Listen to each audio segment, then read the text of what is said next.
Good morning, guys. We're going to be doing chapters 8 and 9 of Frindle this morning. Chapter 8, Mightier Than the Sword. 2 days later, the photographer came to take class pictures. The 5th grade picture would be taken last, right after lunch. They gave Nick and his secret agents plenty of time, and they whispered something into the ear of every 5th grader. All of the individual pictures had been taken, and finally, it was time for the group picture. Everyone was lined up on the auditorium stage. Everyone's hair looked great, and everyone was smiling. But when the photographer said, "Say cheese," no one did. Instead, every kid said, "Frindle," and they held one up for the camera to see. The photographer was out of film, so that shot was the only 5th grade group picture he took. 6 of the 5th grade teachers were not pleased, and Mrs. Granger was furious. No one had really wanted to make the teachers mad. It was just fun. It also got all the kids in the school talking about the new word. And when people pick up a new word, they say it all the time. The kids at Lincoln Elementary School liked Nick's new word a lot, but not Mrs. Granger. The day after the class picture, she made an announcement to each of her classes, and she posted a notice on the main bulletin board by the office. Anyone who is heard using the word Frindle instead of the word pen will stay after school and write this sentence 100 times. I am writing this punishment with a pen, Mrs. Granger. But that just made everyone want to use Nick's new word even more. Staying after school with the lone Granger became a badge of honor. There were kids in her classroom every day after school. It went on like that for a couple of weeks. One day, near the end of 7th period, Mrs. Granger asked Nick to come talk to her after school. "This is not detention, Nicholas. I just want to talk." Nick was excited. It was kind of like a conference during a war. One side waves the white flag and the generals come out and talk. "General Nicholas Allen." Nick liked the sound of that. He stuck his head in Mrs. Granger's doorway after school. "You wanted to talk with me?" "Yes, Nicholas, please come in and sit down." When he was settled down, she looked at him and said, "Don't you think this Frindle business is gone far enough? It's just a disruption to the school, don't you think?" Nick swallowed hard, but he said, "I don't think there's anything wrong with it. It's just fun. And it really is a real word. It's not a bad word, just different. And besides, it's how words really change, isn't it? That's what you said." Mrs. Granger sighed.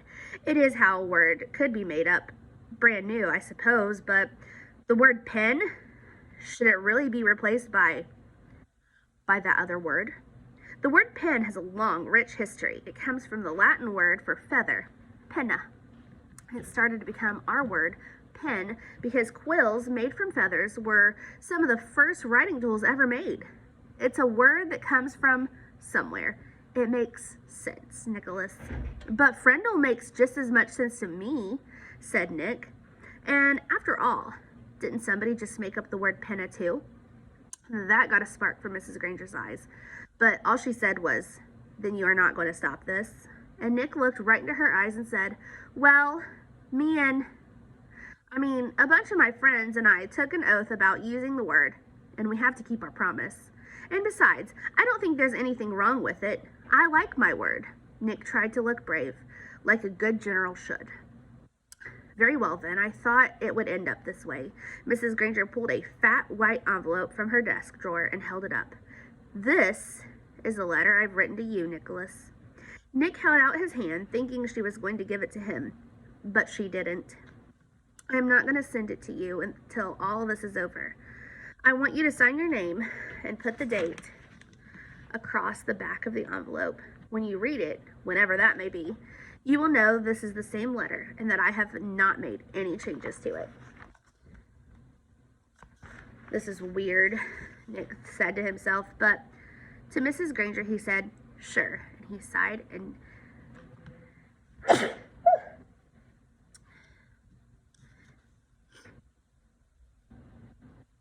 he signed his name in his best cursive and put the date under it.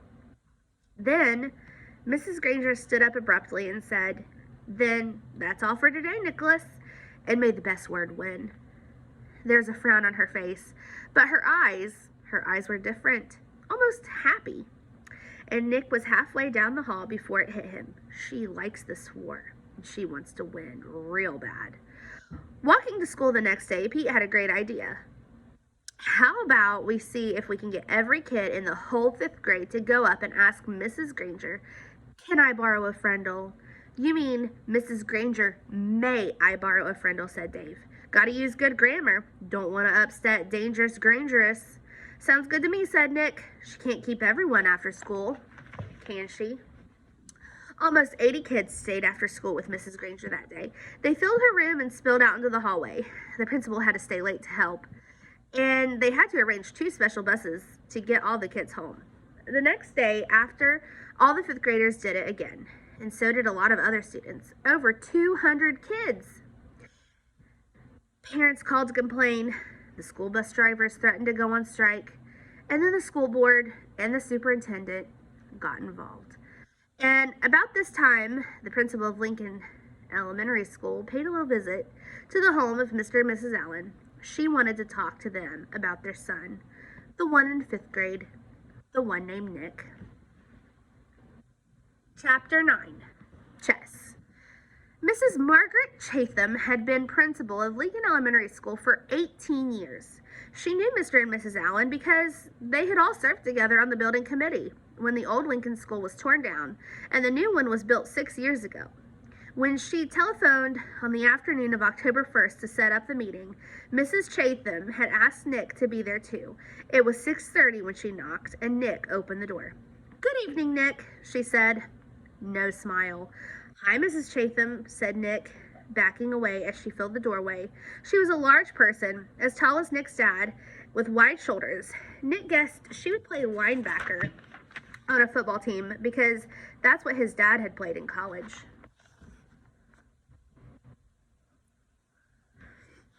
"Hello, Mr. and Mrs. Allen," she said, stepping into the living room. She was wearing a long black raincoat with a red silk scarf tied loosely around her neck. She kept her coat on, but took off the scarf and tucked it into her left pocket. She shook hands stiffly with both Nick's parents before sitting down on the chair to the left of the couch. Nick's mom and dad sat on the couch, and Nick sat on the rocking chair that faced Mrs. Chatham across the low coffee table. "This is not an easy visit for me. We're having some trouble at school, and it appears that Nick is in the middle of it." Then, while Nick's parents listened, Mrs. Chatham laid out the story as she saw it. Nick encouraging the other students to use his new word, Mrs. Granger forbidding it, the ruined 5th grade class picture, hundreds of kids staying after school, and a general feeling that there was a rebellion at school, with no one respecting the rules anymore. Nick watched his mom and dad while Mrs. Chatham talked, looking from face to face one another. His dad was listening carefully, nodding and frowning. He looked embarrassed about the whole trouble, but his mom looked kind of annoyed. And when Mrs. Chatham finished her story, Nick's mom was the first one to speak. "But doesn't all this seem like a lot of fuss about something pretty silly?" Nick sat quietly, but in his mind he was shouting, "Hooray for Mom! Hooray for mothers everywhere!" His mom wasn't annoyed with him. She was annoyed with Mrs. Granger, maybe even annoyed with Mrs. Chatham. This was getting interesting. Mrs. Allen was still talking to the principal. "I mean, is there really any harm in the children making up a funny word and saying it? Does there have to be a rule that a word like this may not be used?" Mrs. Chatham sighed and said, "Yes, I suppose it does seem silly, but Mrs. Granger thinks that it's rather like keeping children from saying ain't. There has to be standards. That's why we have dictionaries. And really, the problem isn't so much the word itself, it's the lack of respect for authority." Mr. Allen said, "Mrs. Granger's right about that. There have to be standards. We can't have kids walking around saying ain't, can we?" And that's when Nick piped in. "You know that big dictionary in Mrs. Granger's room? The word ain't is right there in the book. I looked it up. And there it was. I don't see why I can't use a word if it's in the dictionary." Mrs. Granger even said that her big dictionary was the law.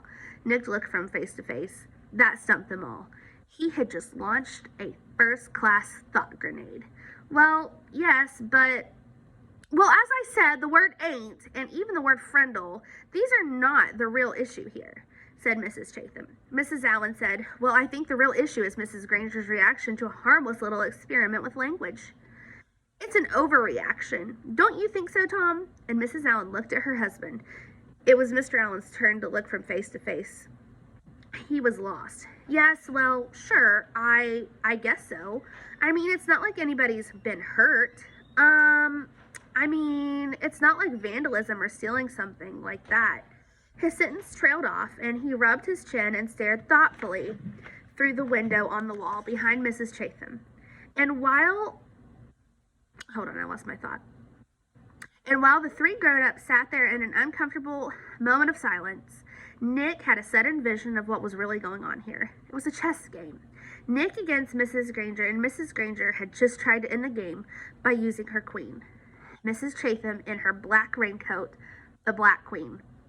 Nick didn't know it until the attack was underway, but he had a powerful defender of his own, good old Mom, the White Queen.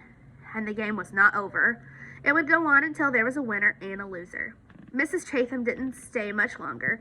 There was a little more talk back and forth across the chessboard about how children have a right to explore new ideas, and about the importance of respecting teachers and the work they do, about everybody needing to keep up.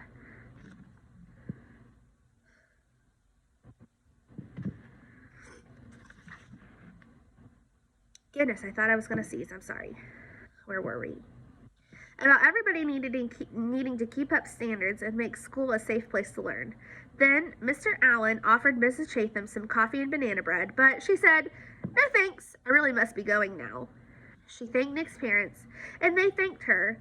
Nick opened the door and said, "Good night, Mrs. Chatham." Then the Black Queen put on her red scarf and walked into the October twilight. "Nick, I think we'd better talk a little bit more about this," said his mom, sitting back down on the couch. "If I find out that you have been disrespectful to Mrs. Granger or any other teacher at that school, then you really will be in big trouble." "I haven't been disrespectful. Honest. I did get everybody started using my word. But like you said, it's not hurting anybody. And I'm sorry if me and Dave and Pete got everybody to ask Mrs. Granger to borrow a friendle. That was mean, I guess. But she started it by making kids stay after school and write 100 sentences just for saying my word once. All the kids like to use my word. It's just fun, that's all." "Well," said Nick's dad, "if it gets everyone upset and makes the principal come talk to your mother and me, then it must not be fun for everybody, is it? And I think you should just tell all your friends to knock it off right now. I mean, tomorrow." Nick shook his head. "I can't, Dad. It won't work. It's a real word now. It used to be just mine, but not anymore. If I knew how to stop it, I think I probably would. But I can't." And Nick looked at both of their faces to see if that idea was sinking in. It was. "Like I said, I won't be disrespectful, but I do like my word. And I guess now we're just going to have to see what happens." And the chessmen, Nick's king and queen, had to agree. The game would go on. All right, guys, that was chapters 8 and 9.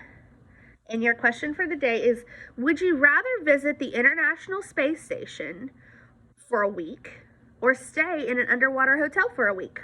Let me know. Bye.